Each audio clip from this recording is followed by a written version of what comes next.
வணக்கம் நண்பர்களே! மற்றுமொரு திருக்குறள் சொற்பொழிவிலே உங்களை எல்லாம் சந்திப்பதிலே பெரும் மகிழ்ச்சி அடைகிறேன். இப்போ நாம இந்த அதிகாரத்தினுடைய கடைசி குறளுக்கு வந்துட்டோம். 170. 170வது குறள் என்ன சொல்லுதுன்னா, "அழுக்கற்று அகன்றாரும் இல்லை."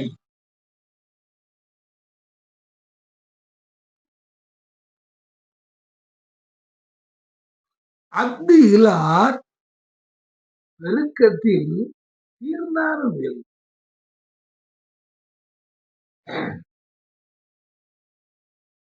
ஏறக்குறைய அந்த முந்தின குறளுக்கு ஒரு விட மாரி கூட இது நம்ம எடுத்துக்கிட்டோம்.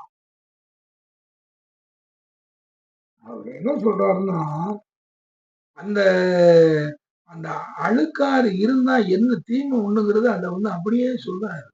அழுக்கற்று அகன்றாரும் இல்லை.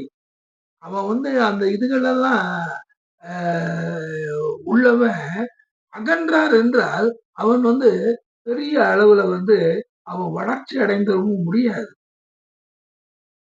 அஃதிலார் பெருக்கத்தில் தீர்ந்தார்கள். இப்ப நீங்க இந்த வார்த்தைகள அதுல பார்க்கணும். அந்த வார்த்தைகள் அதுல ரொம்ப நுட்பமாக அந்த வார்த்தைகள் வழிவரட்டிருந்தோம். அடுக்கற்று அகன்றாரும் இல்.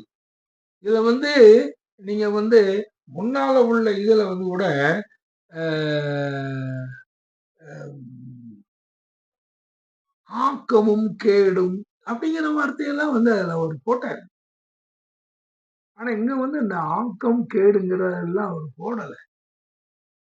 அழுக்கற்று அகன்றாரும் இல்லை. இப்படி இது ஒரு பொறாமை உணர்ச்சிகள் இருக்கிறதுனால அகன்றார். ஒரு நல்ல ரொம்ப பெரிய அளவுல அ அகலம். ஒரு ஒரு ஒரு விஷயத்துல ஒரு மனிதன் அ நன்றாக அகலமாகுதல். அகலமானால் தானே நல்ல ஒரு பெரிய நல்ல சாப்பாட்டு வசதி நல்லா அகலமா அப்படி ஜம்முன்னு கொழு கொழுன்னு இருக்கிற மாரி ஆகுறது. அப்போ அந்த அந்த வார்த்தைகள் அந்த கேடு, அந்த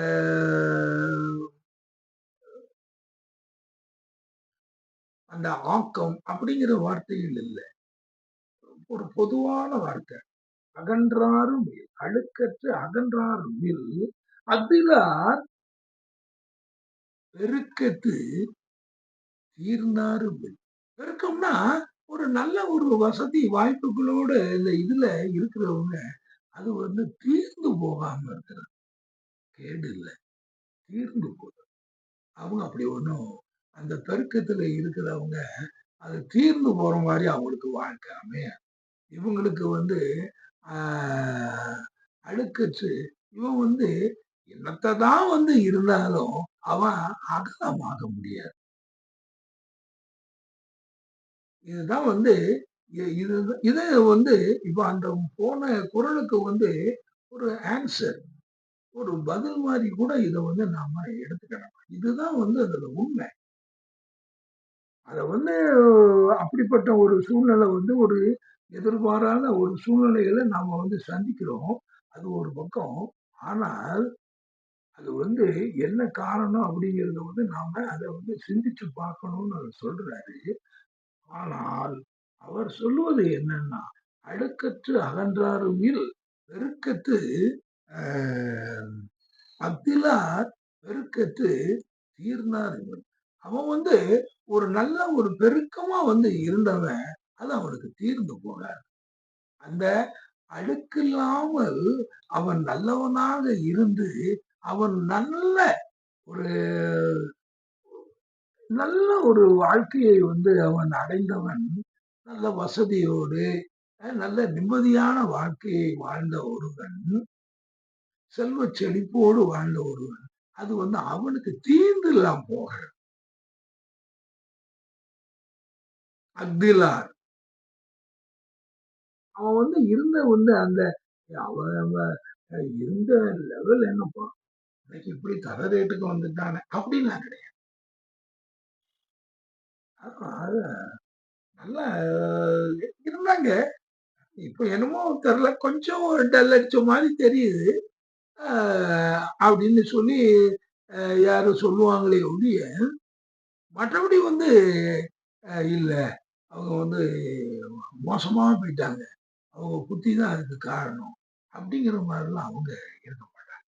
அப்ப இதே மாரி இவங்கள பத்தி சொல்லும்போது, என்னத்த அவன் வந்து அழுக்கு என்ன ஒரு ஒ அ இதுகள் இருந்தாலும், சரி அவ்வளவு ஒண்ணும் பெருசா வந்து முடியாது. அவங்க சொல்றாங்கல்ல, ஒட்டுறது தானே ஒட்டும் அப்படிங்கிற மாரி, அது ஒண்ணும் அதெல்லாம் முடியாது. எப்படி வந்து அவங்க வந்து அந்த மேல்நிலைக்கு வந்து அத அடைய முடியும்? சரி ஏதோ ஒரு நேரத்துல கொஞ்சம் ஒரு மாரி தெரிஞ்சுது. அ இப்போ வந்து அந்த மாரிலாம் வந்து எப்படிப்பா ஆக முடியும்? அவன் ஆமா ஒரு மனுஷனா? அ அவன் வந்து என்னெல்லாம் வந்து கேடுகள் செய்திருக்கான். அதெல்லாம் வந்து முடியுமாங்க? அந்த அந்த அந்த பாவங்கள்லாம் அவங்கள விட்டு போகுமா? அப்படின்னு நம்ம சொல்லுவோம். இங்கேயும் அதே தான் சொல்லுவோம். அது என்னத்த இருந்தாலும் பெருக்கத்து தீர்ந்தனாங்க. ஏதோ ஒரு இது இருந்தாலும் இன்னைக்கும் அவங்க வந்து யானை செத்தாலும் 1000 மண்ணு, அ இருந்தாலும் 1000 பொண்ணுங்கிற மாரி அவங்க வந்து அப்படித்தான் அவங்க இது பண்றாங்க. அப்ப இந்த டோட்டலா வந்து நாம வந்து பார்க்கும் பொழுது என்னன்னா, இது ஒவ்வொரு அ அ திருக்குறள் வந்து ஒரு பெரிய மாரல் ஸ்டடி, பெரிய கேரக்டர் ஸ்டடி, பெரிய இண்டிவிஜுவல் பீப்பிளுடைய சிந்தனைகள், அவங்களுடைய எண்ணங்கள், அந்த சிந்தனை என்ன பிரதிபலிப்பு, அவங்க வந்து நடந்துகிற விதம், இதுகள்னாலலாம் வந்து ஒரு மனிதனுடைய வாழ்க்கை வந்து தீர்மானிக்கப்படுறதுங்கிறத நமக்கு வந்து அவங்க வந்து தெரிவிச்சுக்கிட்டே இருக்கிறாரு திருவள்ளுவர். இது வந்து வேற எங்க இருக்கு? என்னெல்லாம் சொல்றான் ஐயா! ஏன்னா என்னெல்லாமோ இவங்க சொல்றாங்க. நம்மள வந்து இவங்க வந்து நம்ம மேல கொண்டு ஒரு ஒரு குப்பைய கொட்டியிருக்காங்களே! இந்த குப்பையில இருந்து வெளிய வந்தாலயா நாம வந்து இங்க உள்ளத வந்து பார்க்க முடியும். இதுக்கு மேல இருக்கிற குப்பைகள் எல்லாம் பார்த்தீங்கன்னா, இந்த வடநாட்டுல இருந்து வந்திருக்கக்கூடிய இந்த இந்து மதத்தினுடைய குப்பை. இந்து மதங்கிறதே முதல்ல வந்து அது இல்லாத ஒண்ணு. அது வந்து ஒரு சிந்து சமவெளி அந்த பகுதியில உள்ளத வந்து, இந்த ஆங்கிலேயர்கள் வந்து அந்த ஒரு நேம குடுத்து அத இந்துன்னு சொல்லி வச்சாங்க. இவங்களுக்கு பேரு வந்து இவங்க ஒரு சனாதன தர்மம் அப்படிங்கிறது. இந்த சனாதன தர்மத்தினுடைய எஃபெக்ட் அத வந்து அவங்க நம்மள கொண்டு இங்க கொண்டு சேர்த்து, இங்க கொண்டு போட்டதுனால, நம்ம எல்லாருடைய சிந்தனைகளும் சனாதன சிந்தனையாகவே வந்து நமக்கு ஆயிடுச்சு.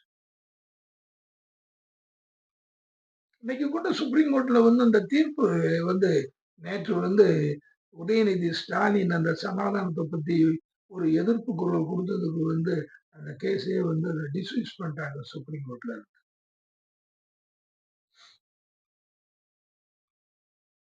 அதுக்கு வந்து அவங்க சொல்லியிருக்கிறது என்னன்னு பார்க்கணும்.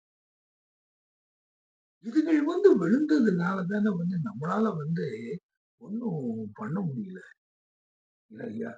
எ என்ன வ என்ன வந்து சொல்லியிருக்காங்க, என்ன மக்களுக்கு சிந்திக்க சொல்லியிருக்காங்க, என்ன வந்து அந்த மக்கள் வந்து அவங்க மக்களுடைய கேரக்டர்கள் எப்படி, அவங்களுடைய சிந்தனை அது எப்படி இருந்தா அது வந்து நல்லா இருக்கும்.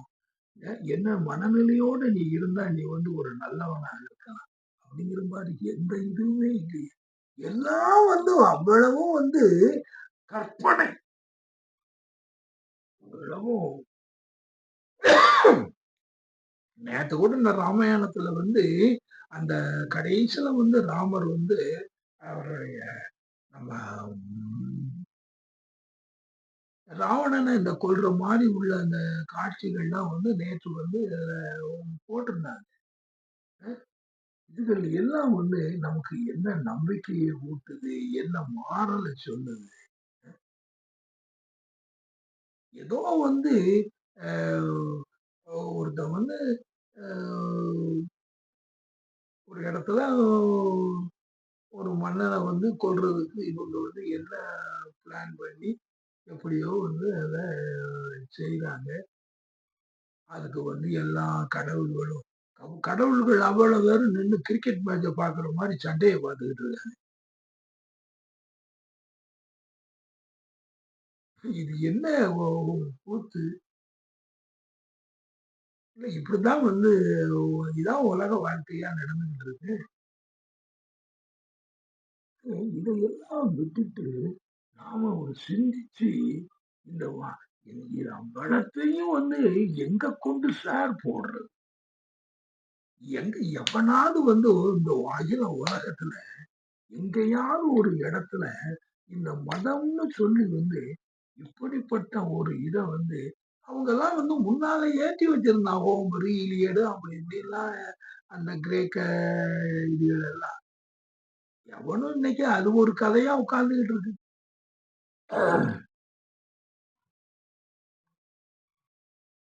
இவங்க வந்து தானே சார் அ இந்த இத வந்து விடமாட்டுக்காங்க பார்ப்பனர்கள்.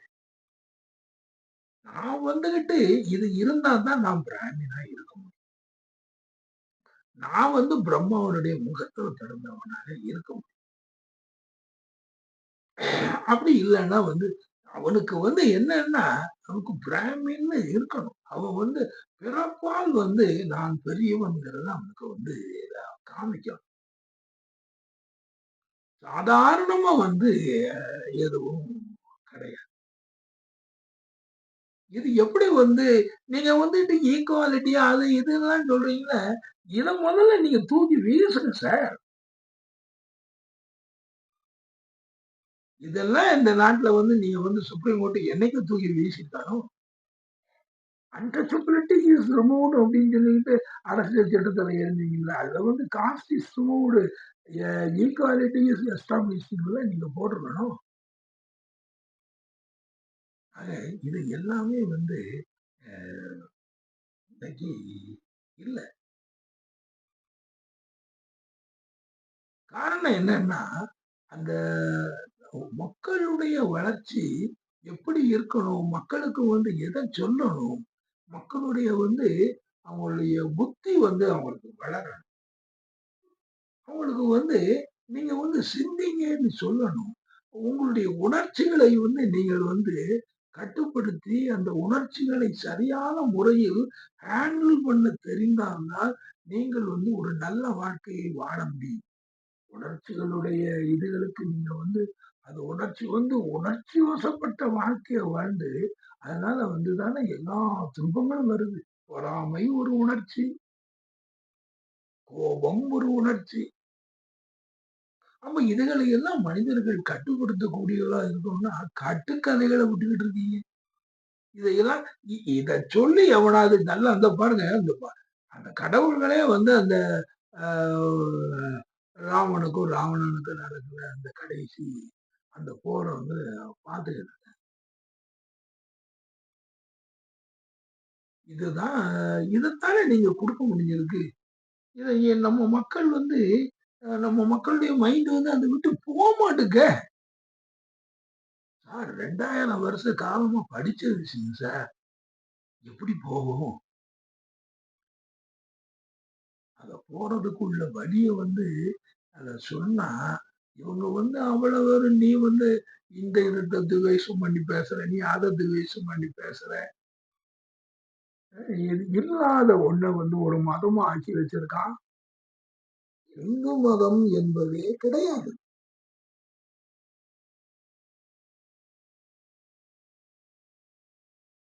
ஒவ்வொருத்தரும் ஒவ்வொரு மதம் வச்சிருக்கான்.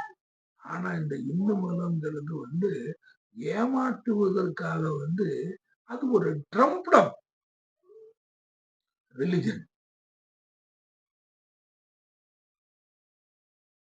நீங்க வந்து அந்த மாரி வந்து அப்படி வந்து ஒரு இத கொண்டு போட்டுக்கிட்டு, நம்ம தெய்வத்தின் குரல்ல வந்து சந்திரசேகர சரஸ்வதி அவர்கள் என்ன சொல்றாருன்னா, ஒரு இடத்துல ஒரு அவரு ஒரு ஒரு எவ்வளவோ அது பெரிய புத்தகம்.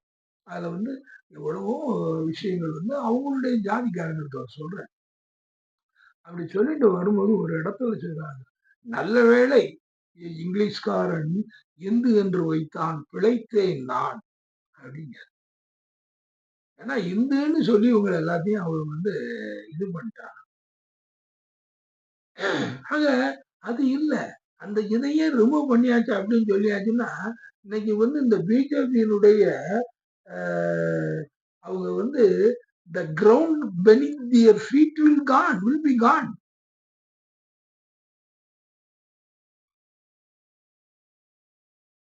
அப்போ அப்படியெல்லாம் வந்து அது இப்ப இருக்கவே இருக்காது. ஒரு நியாயமான முடிவுக்கு வருவீங்க. இந்த அரசியல் சட்டத்த ஒரு நியாயமான அரசியல் சட்டமாக ஆக்கலாம். ஆக இத வந்து கண்டிப்பாக வந்து இப்படிப்பட்ட ஒரு அருமையான ஒரு மக்களுக்கு வந்து ஒரு நல்ல வழிகளை காட்டக்கூடிய நூல்களை வீணாக மத கதைகளாக ஆக்கி அவைகள் புத்திக்கு சம்பந்தமே இல்லாதவள ஆக்கி அதுகளிலே நாம் வந்து அதுல அந்த இன்ட்ரெஸ்ட் அதிலேயே இருக்கிற மாதிரி அந்த அந்த பிள்ளைகளுக்கு வந்து அத ஏதாவது ஒரு மிட்டாயி, கிட்டாயி எல்லாம் குடுத்தாச்சுன்னா, அந்த அந்த ஒரு அ ஒரு மறக்கிறதுக்காக ஒரு பால் ரப்பர் ஒண்ணு குடுப்பாங்க. அது மாரி ஏதாவது அழுதுச்சுன்னா, அந்த இது வைக்கிற மாரி, இந்த இதையே வந்து நமக்கு குடுத்துட்டு, நாமளும் அத எடுத்து அப்படியே நல்லா அத பத்தி அப்படியே அந்த சொக்கி அதுல இருந்து போறோமே ஒழிய, நம்மளால வர முடியலையே! எந்த ஒரு அ ரைட்ஃபுல் திங்கிங் மேன் அப்போ அவன் வந்து அவனால வந்து இந்த நாட்டுல வந்து அவனுடைய சிந்தனைய வந்து அவன் வெளிப்படுத்தவே முடியாது. இத வந்து கண்டிப்பாக வந்து பார்ப்பனர்கள் தடுத்துக் கொண்டிருக்கிறார். அவங்களுக்கு என்ன சார்? அவங்களுக்கு வேற ஒண்ணும் இல்ல. இப்ப கூட இந்த ஒரு அம்மா வந்து இந்த இந்து பத்திரிகையில வந்து அந்த குரூப் அந்த கிண்டு ஹிந்து குரூப்ல வந்து அவங்க நம்ம தான் இப்ப அவங்க வந்து அவங்க பேர் கூட ஏதோ ஒரு பேர்ல அ அப்படி அவங்க கூட இப்ப ஒரு புத்தகம் எழுதியிருக்காங்க. தி தமிழ் கம்யூனிட்டி அப்படின்னு சொல்லி, அவங்க வந்து அவங்க தங்களை வந்து ஒரு தமிழ் கம்யூனிட்டின்னு சொல்லி இந்த பார்ப்பனர்களுடைய வரலாறு அதுகளை எல்லாம் அந்த அம்மா பேசியிருக்காங்க. அது கொஞ்சம் ஒரு நியாயமா வந்து சில காரியங்கள சொல்லியிருக்காங்க. இந்த முழு புத்தகத்தை இன்னும் நம்ம படிக்கல. இப்படியாவது நீங்க வந்து கொஞ்சம் பேர் வரலாமே! முழுமையாக இல்லாட்டாலும், இப்படியாவது நீங்க கொஞ்சம் பேர் வந்து மக்களோட மக்களா நீங்க வந்து எல்லாரும் ஒண்ணு அப்படிங்கிற அந்த இதுல வந்து நீங்க வந்து வர்றதுல உங்களுக்கு என்ன இருக்கு? இதுல வெறுமையா வந்து உங்கள பேரு நீங்க வந்த உடனே உங்கள நாங்க இல்ல தலையில சப்பரமா தூக்கி வச்சுட்டு போப்போறோம். நீங்க வந்து அ முதல் அப்படின்னோனே, "ஓ! அப்படியா?" அப்படின்னு சொல்லிட்டு நம்ம பாட்டுக்கு போயிட்டு இருக்கோம். ஆக அந்த இதுக்கு வந்து ஏன் ஆசைப்படுறீங்க? இது இப்படிப்பட்ட ஒரு சூழ்நிலையில இருக்கு. இதுக்காக நாமெல்லாம் வந்து ஒரு பெரிய போராட்டங்களை வந்து இந்த இந்த சீமான் மாரி ஆட்கள்லாம் இத பத்தி பேசுங்க ஐயா. இத பத்தி பேசுங்க. இதுதான் உண்மையா வந்து நீங்க தமிழ்நாட்டுக்கு செய்யக்கூடிய ஒரு தொண்டு. நீங்க வந்து அரசியல்வாதிகளா இருக்கலாம். அரசியலுடைய அந்த ஆபீஸுக்காக வந்து நீங்க வந்து ஆசைப்படலாம். நான் வந்து சீஃப் மினிஸ்டரா இருக்கணும்னு நினைக்கலாம். உங்களுக்கு வந்து அந்த ஆசை இருக்கு. இருந்தாலுமே நீங்க அத பேசாட்டாலும் இதுக்கு முன்னால எந்த பதவியுமே வேண்டான்னு சொல்லி பேசினவங்களெல்லாம் நீங்க வந்து பொல்லாங்கு பேசலாமா? அப்படியாவது சும்மா இருக்கலாம்ல. அவங்கள வந்து சந்தர்ப்பம் கிடைக்கும்போது நீங்க வந்து தூக்கி விடுங்களேன். நீ உன்னால பேச முடியலப்பா. சரி நீ அரசியலுக்குள்ள போற. அவன் உங்க ஓட்டு எல்லார் ஓட்டும் உனக்கு வேணும். ஏற்கனவே வந்து எந்த ஓட்டுமே வேண்டாம். எந்த ஓட்டு அரசியல்லயும் நான் இருக்க மாட்டேன்னு சொன்ன தந்தை பெரியாரு, நீங்க இப்படி பேசுனீங்கன்னா என்ன அர்த்தம்? அதே நண்பர்களே, இந்த மாரிலாம் வந்து காரியங்கள் வந்து நம்ம தமிழ்நாட்டுல வந்து பெரிய அதாவது தந்தை பெரியார் செய்த அந்த புரட்சி, அவர வந்து நம்ம ஃபாலோ பண்ணாம விட்டதுனால வந்து இன்னைக்கு வந்து அ சீமான் மாரி ஆளுக்கெல்லாம் ரொம்ப சாதாரணமா தெரியுது. இந்த நாட்டுல வந்து அது அந்த நேரத்துல வந்து அண்ணா வந்து அவரு வந்து ஒரு அரசியலுக்காக வந்து அந்த இதுகள வந்து அவங்க வந்தாங்க. சரி. அப்படி பார்த்தாச்சுன்னா அண்ணா செய்தது கூட வந்து அ கொஞ்சம் அந்த நேரத்துல ரொம்ப அ அண்ணாவை வந்து அ தவறு என்று கண்டித்தவர்கள்லாம் நெறைய பேர் உண்டு. ஆனா அந்த மனிதன் வந்து அப்படிப்பட்ட அப்பழுக்கற்றவன். அவன் தன்னுடைய தலைவன் என்று அவரைத்தான் வைத்தான்.